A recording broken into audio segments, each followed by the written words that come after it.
দর্শক, ইংল্যান্ডের ১০০ বলে দ্য 100 টুর্নামেন্টে এবার নাম লেখালেন বাংলাদেশের hard hitter batsman Sabbir Rahman. সরাসরি দল পেতে যাচ্ছেন তিনি।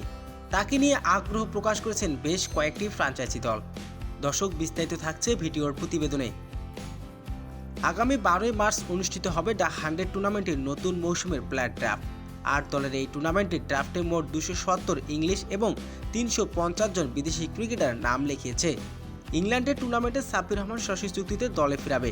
ইংল্যান্ডের দ্য 100 টুর্নামেন্টে সাব্বির রহমানকে অফার দিয়েছেন সুপার দলটি, যেখানে সাব্বির রহমানের ভিত্তিমূলক ধরা হয়েছে ১০০,০০০ পাউন্ড।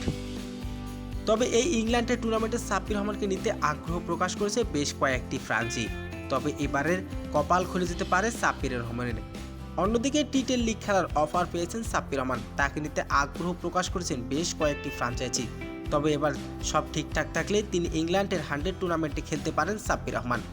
বাংলাদেশি ক্রিকেটারদের মধ্যে ভিত্তিমূলক সবার চেয়ে বেশি রয়েছে অলরাউন্ডার সাকিব আল হাসানের। তার ভিত্তিমূলক নির্ধারণ করা হয়েছে ১,২০,০০০ পাউন্ড। তো দর্শক, সাব্বির রহমান কি পারবে ইংল্যান্ডের দ্য 100 টুর্নামেন্টে খেলতে? তো দর্শক, জানিয়ে দিন আপনার মূল্যবান মতামতটি কমেন্ট বক্সে।